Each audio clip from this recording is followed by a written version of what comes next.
دارالعلوم کے ساتھ ہیں اور ہمارا اپنے وطن سے ایسی محبت، اپنے ملک سے ایسی وفاداری ہے، ایسی محبت، ایسا تعلق ہے۔ کل بھی اگر ہمارے ملک کے سرحد کو حفاظت کی ضرورت پڑی تو دارالعلوم کے جیانوں نے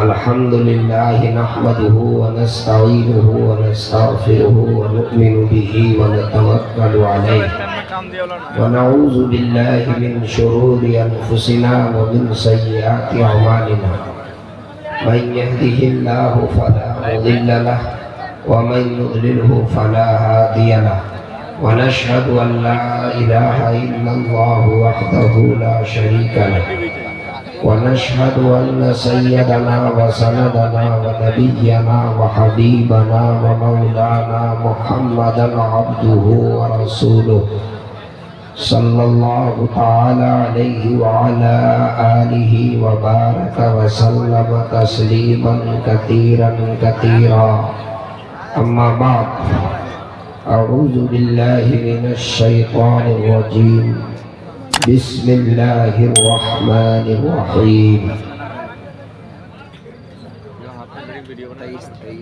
ان هذا القرآن يهدي للتي هي اقوم صدق اللہ العظیم اللهم صل على سيدنا وسندنا ونبينا وحبيبنا ومولانا محمد وبارك وسلم ذی وقار صدر اجلاس حضرت مولانا حیدر الاسلام صاحب القاسمی مدد ذلہ العالی، نائب محتمین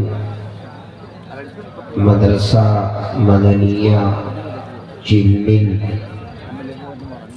جن کی صدارت میں آج کا یہ تاریخ ساز اجلاس منعقد ہوا۔ ہمارے اسٹیج پر بہت عظیم المرتبت شخصیت، عارف باللہ، نمونہ اسلاف، حضرت مولانا مفتی عبد الرحمن صاحب حفظہ اللہ تشریف فرما ہے، جو ہم سب کے اصلاح کے لیے تشریف رکھتے ہیں۔ اسٹیج پر علماء کی ایک بڑی تعداد ہے، گڈا، دمکا اور دیوگھر اور قرب و جوار سے تشریف لائے ہوئے علماء۔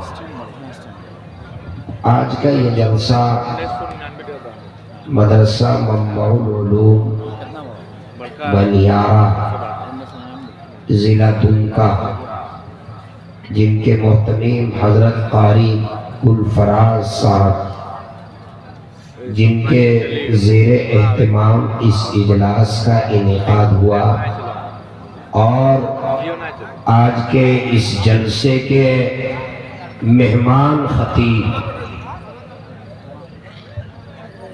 نبیر شیخ الاسلام حضرت مولانا سید حسن اسجد مدنی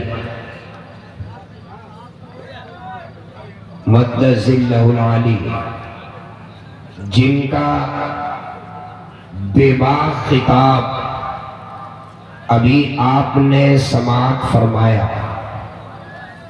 یقیناً حضرت والا کے خطاب میں ہم سبوں کے لیے بہت اہم پیغام تھا۔ اب تھوڑی دیر کے لیے آپ کی خدمت میں چند منٹ کے لیے بیٹھا ہوں، میرے بعد پھر ایک اور خطیب حضرت مولانا مشہود الرحمن جمالی تشریف رکھتے ہیں، ان کا بھی خطاب ہونا ہے۔ اس سے پہلے کہ میں اپنی گفتگو شروع کروں، ابھی آپ کے سامنے ہر دل عزیز شاعر جناب قاری اشفاق بہرائچی نعت رسول پڑھ رہے ہیں، اور نوجوان جذبات میں ماشاءاللہ ان کی عقیدت میں خوب انعامات سے نواز رہے تھے. اتنا انعام دیے کہ وہ کہنے لگے کہ مجھے بھی اب افسوس ہونے لگا اور تکلیف ہونے لگی کہ اور پیسہ ہے کہ نہیں. اصل میں ان کو تجربہ، ایک جگہ ایسا ہوا کہ جلسہ ختم ہوا اور صبح ایک نوجوان مدرسے کے صحن میں گھوم رہا تھا، تو کسی نے پوچھا کہ یار جلسہ تو ختم ہو گیا، تم یہاں کیا کر رہے ہو؟ کہا کہ وہ پتہ کر رہے ہیں کہ اشفاق بارائچی کس روم میں سوئے ہوئے، تلاش کر رہے ہیں کہ اشفاق صاحب کس روم میں سوئے ہوئے. کہا کیوں؟ کہا اصل میں رات میں وہ ایسا کلام پڑھ دیے نا کہ ہم کو ہوش ہی نہیں رہا، اور بے ہوش ہو کر کے میرے پاس پنسویا جو 10 وہ تھا وہ سمجھ دے دیا. اب ہم چاہتے ہیں کہ ان سے ملاقات کر کے اور ایک کم سے کم مانگ لیں تاکہ گاڑی میں پٹرول ڈال دیں.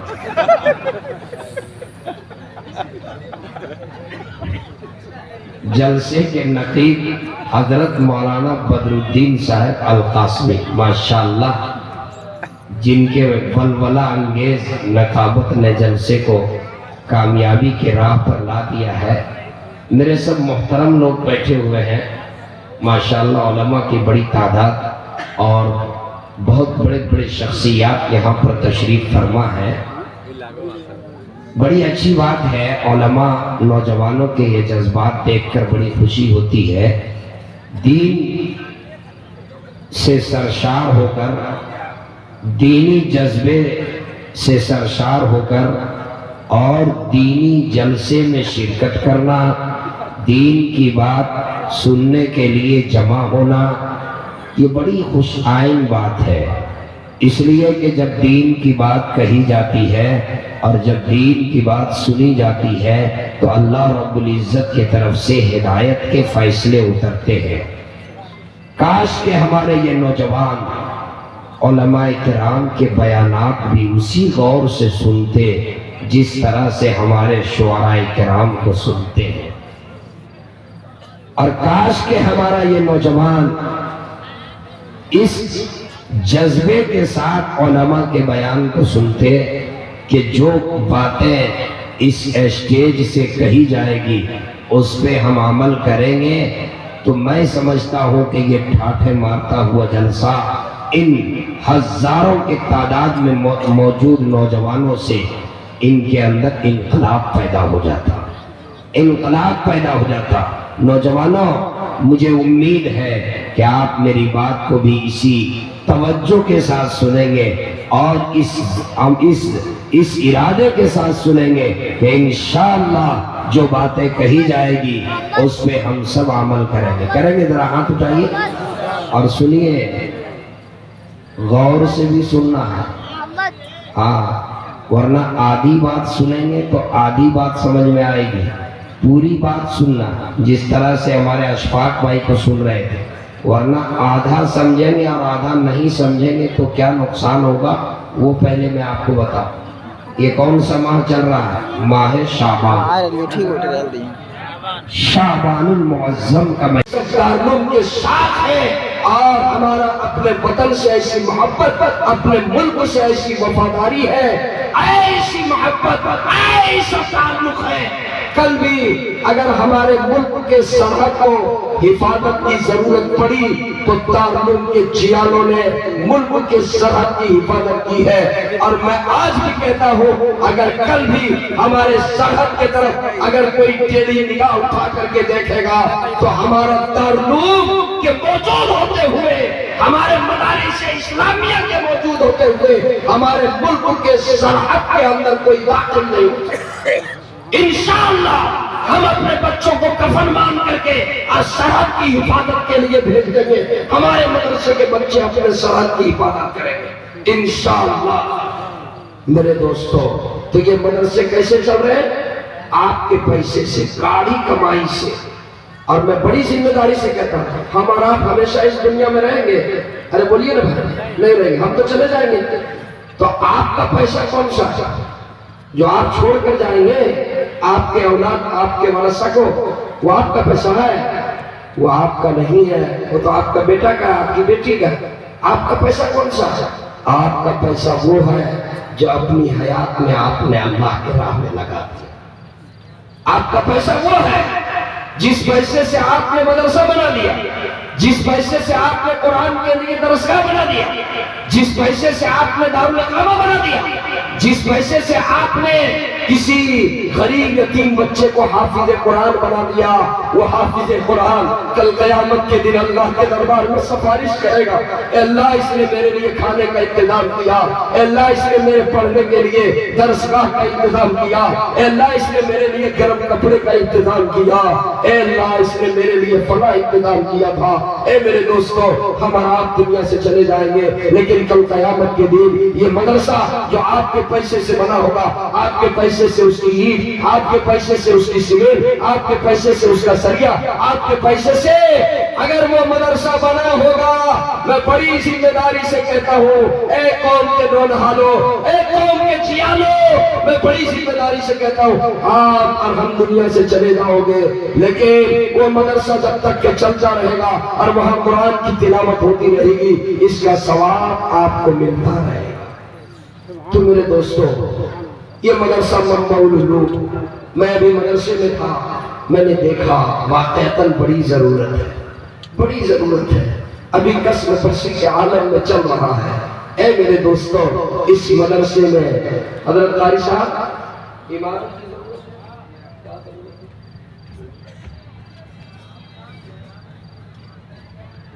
جی بڑی ضرورت ہے، درسگاہ نہیں ہے، دارالاقامہ ہے تو درسگاہ نہیں، درسگاہ ہے تو دارالاقامہ نہیں۔ ابھی مضبوط باضابطہ جو ہے، بہت سارے کام وہاں پر ہے۔ کوئی جیالہ ایسا ہے پورے مجمع میں، ایک نوجوان ایسا ہے بہادر جو 10,000 روپے دے دے ایک مدرسے کے لیے، صرف 10,000۔ میں نے 50,000 نہیں مانگا، 1,00,000 نہیں مانگا، کتنا مانگا میرے بھائی؟ صرف 10,000، صرف 10,000 بس۔ پورا مجمع میں ایک بہادر کھڑا ہو کر اعلان کر دے، ابھی ان کے لیے دعا کریں گے، حضرت دعا فرمائیں گے۔ ایک عارف باللہ کرسی پر تشریف فرما، دوسرے بزرگ ہمارے اسٹیج پر ہیں، یہ علماء ہیں، میں بڑی ذمہ داری سے کہتا ہوں دعا کر دیں گے، ان کی دنیا اور آخرت دونوں بن جائے گی انشاءاللہ۔ صرف 10,000 روپے۔ کون جیالہ، کون بہادر، کون مجاہد ہے جو 10,000 روپے مدرسے کی تعمیر میں دینے کا وعدہ کرے؟ انشاءاللہ دے دوں گا۔ پہلا مجاہد کون ہے، پہلا بہادر کون ہے جس کا نام آ جائے؟ نعرہ تکبیر، ارے زور سے نعرہ لگائیے نا جی، نعرہ تکبیر۔ اتنا اس کے نعرہ لگائیے گا تو چھٹی بھی نہیں بنے۔ فاروق بھائی جو انجمن کمیٹی کے صدر باوقار ہیں، ماشاءاللہ، اللہ سیکریٹری، اللہ نے آپ کو منتخب کیا ہے مدرسے کی خدمت کے لیے۔ آپ ہی جیسا سیکریٹری ہونا چاہیے جن کا جذبہ بھی آپ کی طرح۔ ماشاءاللہ ماشاءاللہ۔ یہ بنیارہ بڑی آبادی ہے جی، تو بنیارہ سے باہر جانے کی ضرورت نہیں پڑے گی، بنیارہ کے جیالے کھڑے ہو جائیں گے تو 2 منزل نہیں 3 منزل مدرسہ منبع العلوم تیار ہو جائے گا انشاءاللہ۔ 10,000 روپے سیکریٹری صاحب۔ دوسرا کون ہے جیالہ؟ دوسرا جیالہ کون ہے جی؟ دوسرا بہادر کون ہے؟ سیکریٹری صاحب کا نام آ گیا، صدر صاحب ہے کون ہے؟ شرافت صاحب۔ ماشاءاللہ۔ اصل صدر صاحب اس لیے نام نہیں لے رہے کہ صدر صاحب یہ سوچے تھے کہ مولانا کو تو چندہ کرتے ہوئے دیکھے 50,000 سے شروع کرتے، آج جو ہے بہت ہلکے میں شروع کر دیے، ہماری شان کے خلاف 10,000۔ صدر صاحب اخلاص میں بڑی برکت ہے، آپ بڑھا کر دے سکتے ہیں، اور نہیں تو 10 تو آپ کو بھی دینا ہی ہے۔ تیار ہے شرافت پر؟ ماشاءاللہ۔ نعرہ تکبیر۔ شرافت صاحب اور فاروق صاحب زندہ باد زندہ باد۔ ارے دعا کر دیجئے دل سے، اللہ ہمارے شرافت بھائی کو بھی اور فاروق بھائی کو بھی اللہ حرمین شریفین کی زیارت نصیب فرمائے، آمین۔ اللہ انہیں حاجی شرافت بنا دے اور انہیں حاجی